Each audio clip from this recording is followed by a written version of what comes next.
Stop being so sensitive. You're such a weirdo. Just try harder. You just need to pray. It could be worse. It's all in your head. Other people have problems too. Why can't you just be happy?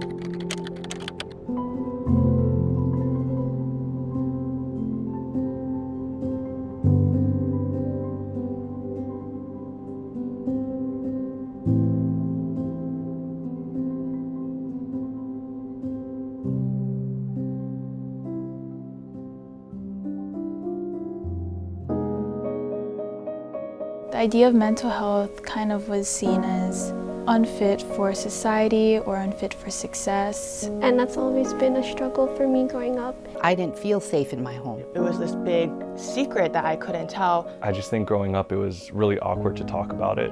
I just wanted the pain to stop. To be honest, it's scary out here. There are multiple reasons why people don't end up getting help for their mental health. Some say it's because of high costs, a shortage of providers, a lack of resources. But you know what the most important one is? Stigma. We hear stigma everywhere. We need to reduce stigma, we need to reduce stigma. But what exactly is it? Experts say that mental health stigma is when people view others negatively, particularly those who have mental illnesses. Are you guilty of it? What we explore is this stigma and what mental health advocates are doing to break it, because it seems to be the reason why people are choosing to fight battles on their own, or even not fight at all. So there is stigma, whether it's from your community, your family, or your own self, like you feel, I'm better than this, I can overcome this. I was working at a church and I was about to lose my job. I was about to lose my job because of budget cuts. I didn't know what was gonna happen. My kid's depressed, I'm depressed.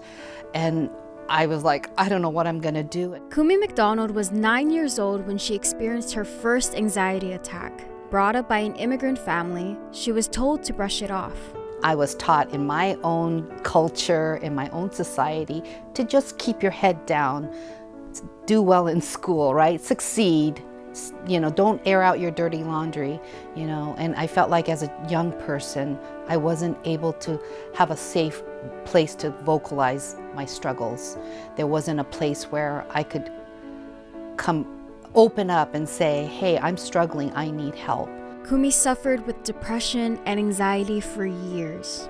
When I was a young adult in college, maybe I did a little therapy, but really didn't get help until I was in my late 30s, when I had my third child, and I had, again, postpartum depression, but it was a little worse than the first two because now I'm a mom of 3 and the stress load and all of that.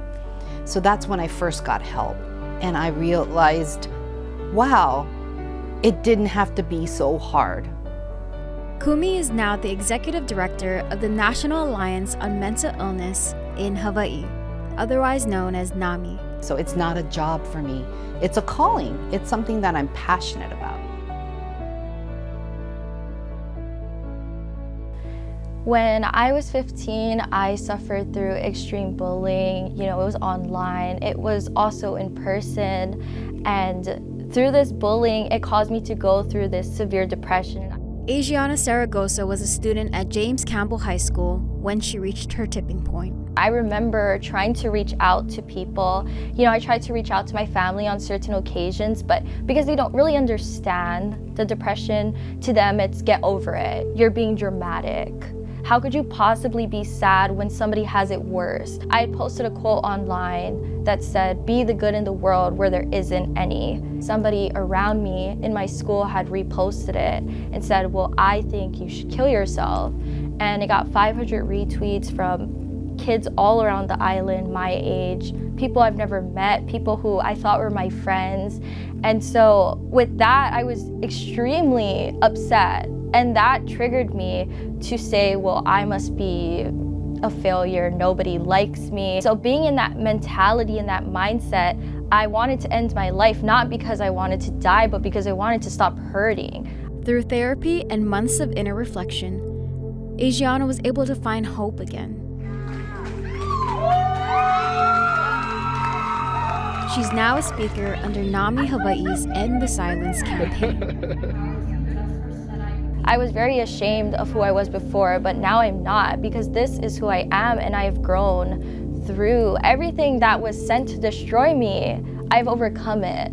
And so with that, I feel victorious in who I am. I use my time to talk to students in the schools of Hawaii and just share my story in hopes that somebody who feels the same way I felt years ago is sitting there and says, wow, maybe my life can get better. Maybe I can continue to keep going for just one more day.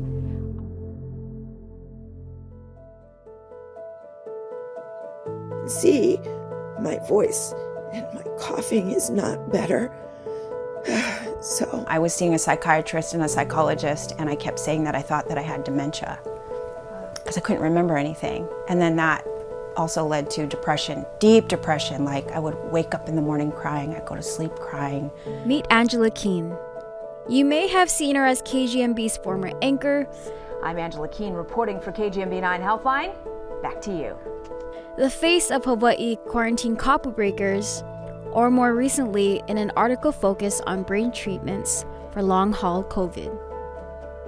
Amid her long list of accolades and achievements was a long battle with severe depression and anxiety. I mean, depressed people are probably some of the happiest people you'll meet on the exterior. So for me, I had a lot of makeup on, I had wonderful clothes, I looked presentable, I was seemingly happy-go-lucky on the outside, and on the inside I was really crumbling away mentally. And I told my my psych doc, I told him that I couldn't do it anymore, and I was kind of ready to jump off of a building, and I don't believe in suicide. She tried everything to keep her head above water.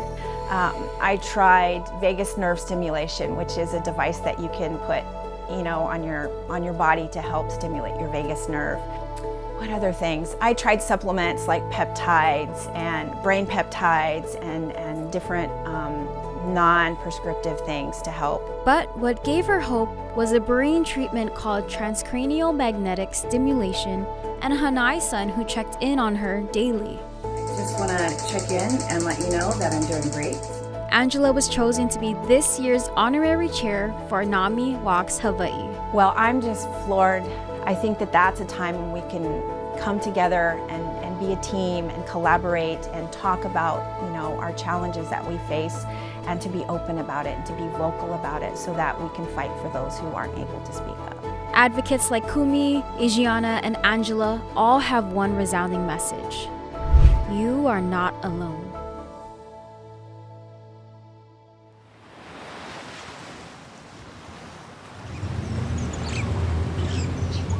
Could you tell me what is mental health stigma and how does it differ from discrimination? Yeah, so that's a really good question, right? Like we often hear about stigma, and stigma is really those stereotypes and the belief systems, whereas discrimination is when you act on stigma, when you act on those stereotypes.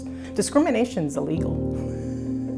Stigma is not. What happens if you ask for help and now we move into that discrimination and someone says, you don't need help, that's normal. Things that we see as a result of that are not getting treatment. We're really surrounded by this keep it quiet, culture.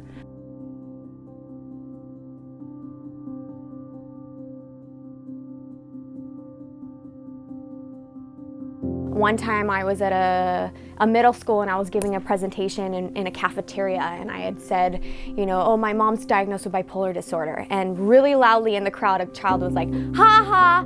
And I was terrified and wanted to run away. There's that negative stigma where it's like, you're weak, like you can just work through this. Like they would say, pray it away, you aren't feeling that, you aren't, you know, this is weakness, this is the devil getting to you. And I kind of gaslight myself in a way to be like, you're not feeling that, you're okay, just battle through it. It took me a really long time to seek out help or even get a diagnosis. It's easy to say, oh, just pray, everything will be better. When I first got diagnosed with depression and when I first started feeling suicidal, that's when they were really against it because they didn't want to have to be seen as the parents with a child who are mentally ill, because that's a reflection on them and it'll make them feel like they're bad parents. Can you recall a time when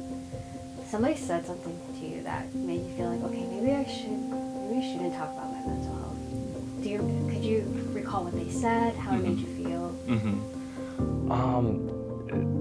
Growing up in an Asian household, you get that a lot with your family, unfortunately. So I remember opening up to my mom one time about how I was not feeling too well. And she said, I just have to be happy, I can't be negative. I compared myself to a lot of people, like this person's not sad about this situation or this person's not worked up about it. So I shouldn't be either, like I'm just overreacting, it's a me problem. Boys suffer with mental illness in our state as well, but they're told to be a man, to man up. You don't deserve, you can't feel that way because you're a boy. Like, it's hard for them to just be raw and be vulnerable. I knew that mental health was always linked to, as my faith wasn't strong enough. That's what I always hear growing up. And I always thought that I wasn't devoted enough. I worked also in bullying prevention with youth, and I would say, you know, where do you get, who's the biggest bully? How do you identify that? What is the one that hurts the most? And they say, I am. Like, what? Oftentimes, if you talk about your mental illness, then you might not get the promotion that you deserve, right? Or you may be looked down on or not included in a project because somebody might go, well, she's depressed, so we don't want to include her. So there's that type of stigma. Sometimes the whole society or schools or churches or organizations want you to keep your head down, be a good worker, don't cause trouble, or they look at you less than if you say you have depression because they think you're lazy or you're not responsible, but that is far from truth. I was in the parking lot of a Safeway and I was on the phone with my psychiatrist saying how much I was not in a good mental state and that I think I needed to go and commit myself, and he was on the phone with me trying to get me to go somewhere else because I was a teacher at the time. I was teaching special education and he was very afraid of how I would be stigmatized for seeking treatment.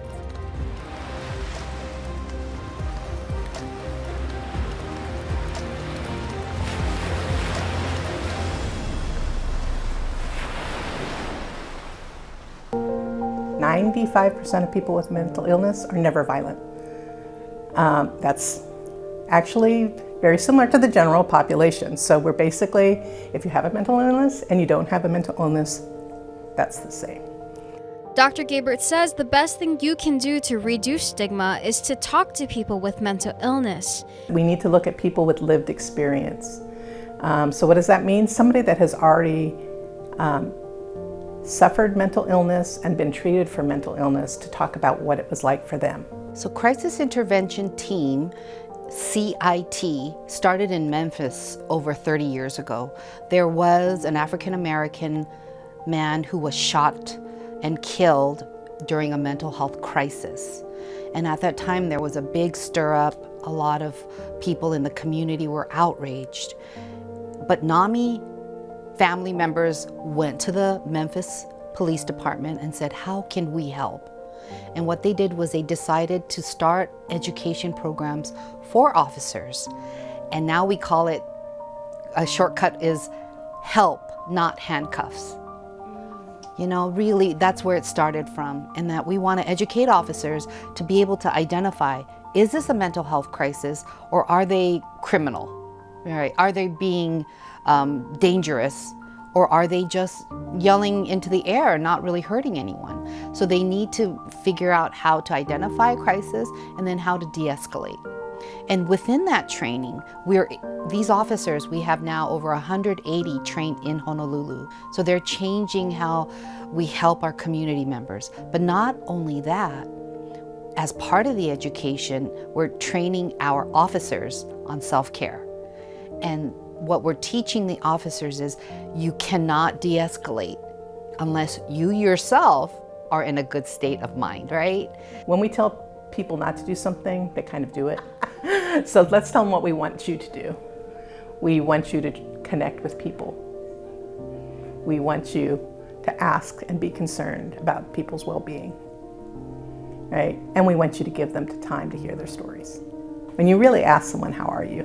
Mean, how are you? And give them the time and space to talk about how they're doing. Everyone, it doesn't matter, mental illness, no mental illness, we all just want to be heard. So if corporate leaders can share their story, if police officers can share their story, if moms and dads, keiki, teens, grandmas, all of us share our stories, then they go, oh, if you struggled and you are someone I respect, maybe it's okay if I go and get help. Mental illness and physical illness are not two separate things. It's the same.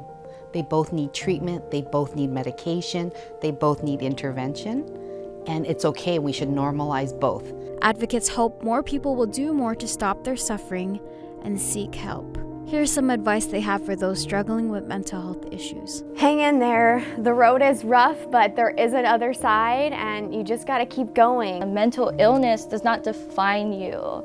You are not just a mental illness. You are important and you belong in this world. I think now is the time to kind of pull back the curtains and say, no shame, let's talk about it, let's malama, let's take care of each other, right? We want to say it's okay. It's okay to not be okay. It's okay to go through struggle. It's okay to not be okay, and I didn't know that, but a lot of people really need to hear that. While stigma surrounding mental health has greatly reduced over the years, many advocates say more work needs to be done to end the silence and bring people hope. So, here's what you can do to break the stigma. Get treatment. Don't isolate yourself. Join a support group. Educate yourself and others about mental health. Choose empowerment over shame. Don't equate yourself with your illness. And most importantly, talk openly about mental health and speak out against stigma. If you or anyone you know is thinking about suicide or just need emotional support, call or text the Suicide and Crisis Lifeline at 988.